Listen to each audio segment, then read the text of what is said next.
کیا آپ جانتے ہیں کہ مولانا جلال الدین رومی کون تھے؟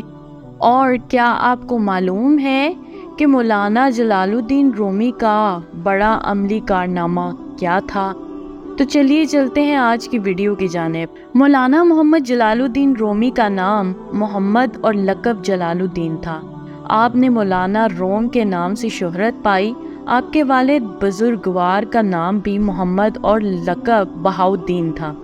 حضرت محمد بہاؤالدین نابغہ روزگار عالم دین تھے۔ حضرت محمد بہاؤالدین کے حلقہ ارداد میں امام فخر الدین رازی اور محمد خوارزم شاہ بھی شامل تھے۔ مولانا محمد جلال الدین کا سلسلہ نسب چند واسطوں کے ذریعے حضرت سیدنا ابو بکر صدیق رضی اللہ تعالیٰ عنہ سے جا ملتا ہے۔ آپ 604 ہجری میں بلخ میں پیدا ہوئے۔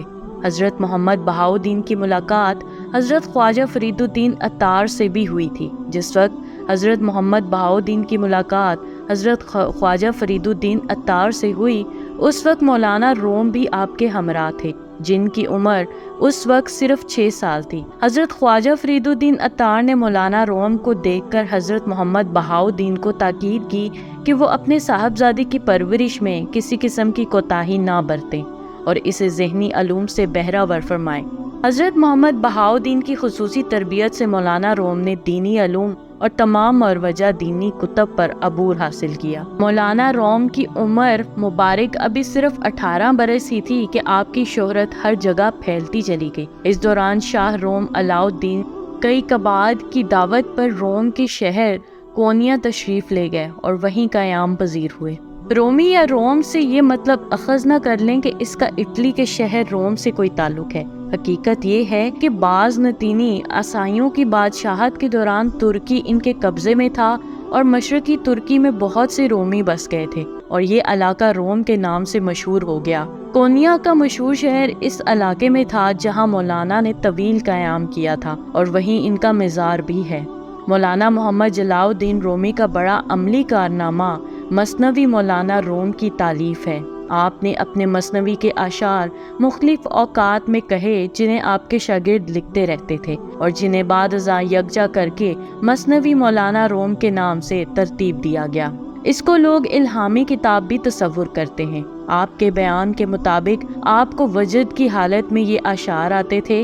یہ اشعار فارسی زبان میں ہیں۔ آپ کی حیات مبارکہ میں حضرت شاہ شمس تبریز کا بڑا کردار ہے۔ اس کی تفصیل آپ مولانا رومی کی مثنوی میں پڑھ سکتے ہیں۔ مولانا محمد جلال الدین رومی بیان کرتے ہیں کہ جو شخص صبر سے کام لیتا ہے اور مصائب پر صبر کرتا ہے اور ہر حال میں اللہ عز و جل کا شکر گزار بندہ بنتا ہے تو اللہ عز و جل اسے بے شمار انعام اور اکرام سے نوازتا ہے۔ اگر تم اپنی نفسانی خواہشات پر قابو پالو تو تم اللہ عز و جل کے دیدار سے بھی مستفید ہو سکتے ہو، اور اگر انسان میں نفس نہ ہوتا تو پھر وہ اللہ عز و جل کی بارگاہ میں دیگر مخلوقات کی نسبت برتر کیسے ہو سکتا تھا؟ بس ثابت قدمی کا مظاہرہ کرو تاکہ تم صاحب بصیرت بن سکو۔ مولانا محمد جلال الدین رومی بیان کرتے ہیں کہ ایک شخص حضرت عیسیٰ علیہ السلام کے ساتھ سفر میں شامل ہوا اور اس نے آپ علیہ السلام سے عرض کی کہ مجھے مردوں کو زندہ کرنے کا علم سکھا دیں۔ آپ علیہ السلام نے فرمایا کہ تجھ میں یہ اہلیت نہیں ہے کہ تو اس مقام و مرتبے کو پا سکے۔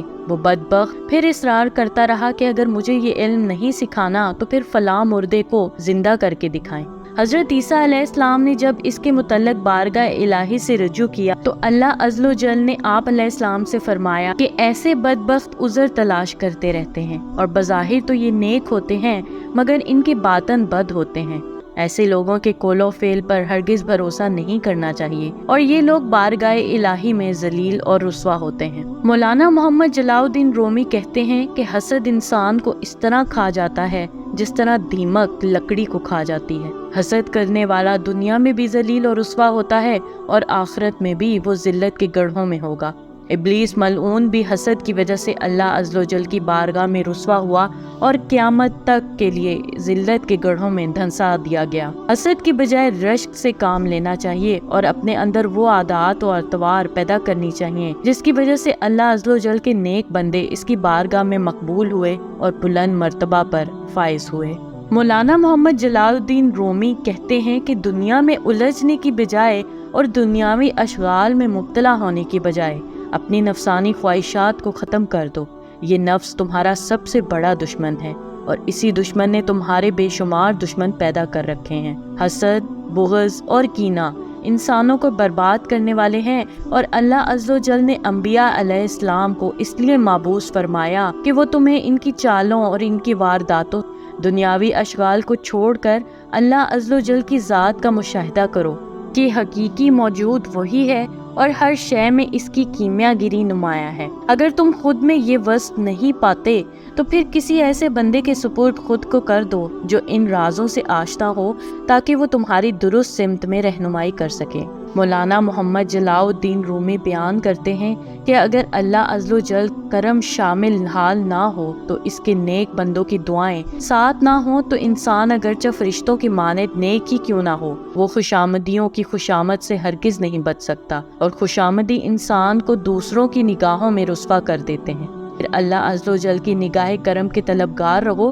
تاکہ تم ان خوشامدیوں کے شر سے محفوظ رہ سکو۔ مولانا محمد جلاء الدین رومی یہ بھی فرماتے ہیں کہ انسان کی بات اس کے باطن کی عکاسی ہوتی ہے، اور قرآن مجید میں اللہ عز و جل نے حق اور باطل کے درمیان تفریق کو واضح کر دیا۔ قرآن مجید ہمارے لیے رہنما ہے، اور ہمیں رہنمائی کے لیے جب بھی کبھی ضرورت محسوس ہو تو ہم قرآن مجید ہی سے رہنمائی حاصل کریں۔ جو شخص خود اپنا محاسبہ کرتا ہے، اللہ عز و جل اس کی نگاہ کو وسیع کر دیتا ہے، اور سخاوت جب بھی کرو آخرت کو مد نظر رکھ کر کرو، اور کسی کے ساتھ جب بھی احسان کرو تو جواب میں احسان کی توقع نہ رکھو، بلکہ یہ توقع رکھو کہ اللہ عز و جل ہی بہترین جزا عطا کرنے والا ہے۔ بے شک اس طرح کی مزید دلچسپ ویڈیوز دیکھنے کے لیے دیکھتے رہیے میرے چینل کو لائک، سبسکرائب اور شیئر ضرور کیجیے، اور ساتھ ہی ساتھ بیل آئیکن کو بھی دبا دیجیے۔ شکریہ، اللہ حافظ۔